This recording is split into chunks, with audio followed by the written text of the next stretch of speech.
अस्सलाम वालेकुम व्यूअर्स। फ़खर ज़मान के बारे में एक बड़ी ब्रेकिंग न्यूज़ आ रही है, बहुत अच्छी खबर आ रही है। और फ़खर ज़मान का ये सारी जो कंट्रोवर्सी बनी थी, ये जो केस बना था, उसमें फ़खर ज़मान पे मुश्किल वक्त आया था क्योंकि फ़खर ज़मान की भी गलती थी। और अब फ़खर ज़मान और पीसीबी के दरमियान बर्फ़ पिघल रही है। फ़खर ज़मान के लिए अच्छी खबर है और ये खबरें आ रही हैं कि फ़खर ज़मान को साउथ अफ्रीका के टूर में चांस दिया जा सकता है। इससे पहले मैंने 2 दिन पहले जो फ़खर ज़मान पे वीडियो बनाई थी, जिसमें मैंने डिटेल में बात की थी, उसमें मैंने कहा था कि फ़खर ज़मान कहीं पे नहीं जा रहे। और जो फैंस ये रोला डाल रहे हैं कि फ़खर ज़मान का कैरियर ख़त्म हो गया और फ़खर ज़मान के साथ नाइंसाफ़ी हुई है, ऐसा कुछ भी नहीं हुआ।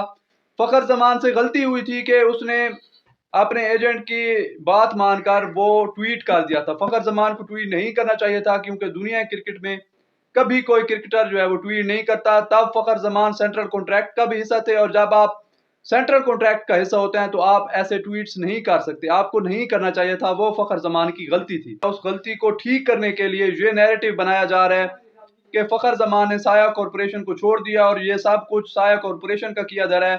फ़खर ज़मान की इतनी गलती नहीं है, लेकिन फ़खर ज़मान की गलती थी।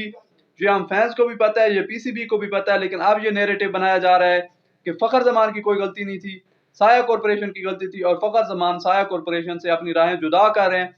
इसीलिए फ़खर ज़मान के बड़े भाई गौहर ज़मान को कहा गया कि आप एक ट्वीट भी कर दें ताकि ये नैरेटिव बनाने में हमें आसानी हो। खबरें ये आ रही हैं कि फ़खर ज़मान साया कॉर्पोरेशन को जो है वो छोड़ रहे हैं। ये भी बताया गया कि साया कॉर्पोरेशन के जो कर्ता धर्ता हैं, या जो सबसे बड़ी मछली हैं तल्हा, वो जो है मर्दान पहुंच गए फ़खर ज़मान के पीछे और उन्होंने कहा कि आप हमसे राहें जुदा ना करें, आप हमें मत छोड़ें। लेकिन अब फ़खर ने उसे क्या जवाब दिया है इसका कोई पता नहीं है, क्योंकि फ़खर फ़िलहाल साइलेंट है। फ़खर ने इस पे, या साया कॉर्पोरेशन ने इस पे कोई क्लैरिफिकेशन नहीं दी कि अभी फ़खर ज़मान उनके साथ मुंसलिक हैं या फ़खर ने अपनी राहें जुदा कर ली हैं। और मैंने ये भी कहा था कि पीसीबी कभी भी फ़खर ज़मान के बगैर जो है वो चैंपियन ट्रॉफी नहीं खेलेगा। फ़खर ज़मान के बगैर आप खेल ही नहीं सकते। अभी इन्होंने ऑस्ट्रेलिया के खिलाफ यंगस्टर्स को चांस दिया है ना, और ख़ास तौर पर हमारी ओपनिंग जो जोड़ी है, सैम और अब्दुल्ला शफीक की, उनकी आप परफॉर्मेंसेस देख लेंगे और दूध का दूध पानी का पानी हो जाएगा कि वो परफॉर्म नहीं कर पाएंगे। और ख़ास तौर पर वनडे की अगर बात की जाए तो ऑस्ट्रेलियन की जो है फुल स्ट्रेंथ बॉलिंग लाइन है और वो इनको नचाएंगे, वो इनको हिलने भी नहीं देंगे। ये क्ल्यूलेस नजर आएंगे और पाकिस्तान जितने भी मैचेस हारेगा अपनी बैटिंग की वजह से मैचेस हारेगा, क्योंकि हमारी पेस बैटरी फिर भी ठीक है।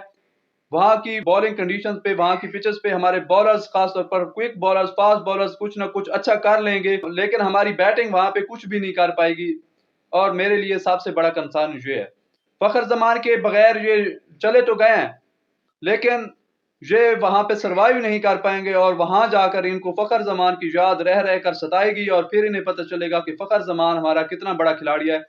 और फ़खर ज़मान वो खिलाड़ी है कि जिसने हमेशा पाकिस्तान टीम के लिए और टीम के कॉज के लिए हमेशा सेक्रीफाइस किया है। वो हमारा एक ज़बरदस्त किस्म का ओपनिंग बल्लेबाज था जो बहुत ज़बरदस्त किस्म की क्रिकेट खेलता है। जब वो चलता है तो किसी और को चलने की ज़रूरत नहीं पड़ती, लेकिन उसने हमेशा सेक्रीफाइस किया है और वो ओपनर होके वन डाउन खेलता रहा है। और बहुत से ऐसे खिलाड़ी जिन्हें वन डाउन खेलना चाहिए था वो ओपनर्स बने रहे। और फ़खर ज़मान ने बाबर आज़म के लिए ट्वीट किया। फ़खर ज़मान को बाबर आज़म के लिए कभी ट्वीट ही नहीं करना चाहिए था, क्योंकि फ़खर ज़मान बाबर आज़म के लिए ही हमेशा जो है वो सैक्रिफाइस करते रहे हैं और उन्होंने अपना नंबर छोड़ा। वो वन डाउन खेलते रहे हैं, टू डाउन खेलते रहे हैं, लेकिन वो ओपनर थे, उन्हें ओपनर खिलाया ही नहीं गया। उन्हें 2023 के वर्ल्ड कप में बाहर बिठाया गया, उनसे बहुत सी नाइंसाफ़ियाँ की गई, लेकिन फिर भी फ़खर ज़मान ने उसके लिए ट्वीट किया। अब उस पर जब मुश्किल वक़्त आया तो क्या बाबर आज़म ने उसके लिए ट्वीट किया? बाबर ने ऐसा नहीं किया। सबसे बड़ी बात यह है कि फ़खर का मामला जो है वो उसे सुधार लिया गया है और अब पहले वाली नाराज़गी और पहले वाली वो बात नहीं रही। और इसमें आकिब जावेद का बहुत बड़ा हाथ है। मैंने पहले भी कहा था कि आकिब जावेद के लिए फ़खर ज़मान उसके बेटे जैसा है। वो कभी भी फ़खर ज़मान को आसानी से जो है वो नहीं जाने देगा और इतनी नाराज़गी नहीं होगी। फ़खर ज़मान को मना लिया जाएगा, फ़खर ज़मान वापस आएगा, ये मैंने पहले ही कह दिया था। लेकिन पाकिस्तानी फैंस, इमोशनल फैंस, जल्दबाज़ फैंस बहुत कुछ कह गए हैं और उन्होंने बहुत प्रोपेगेंडा कर लिया था। और अब वही हुआ है कि जो होना था कि हम फ़खर के बगैर कुछ भी नहीं है। फ़खर हमारी वाइट बॉल का बहुत इंपॉर्टेंट हिस्सा है, बहुत इंपॉर्टेंट प्लेयर है।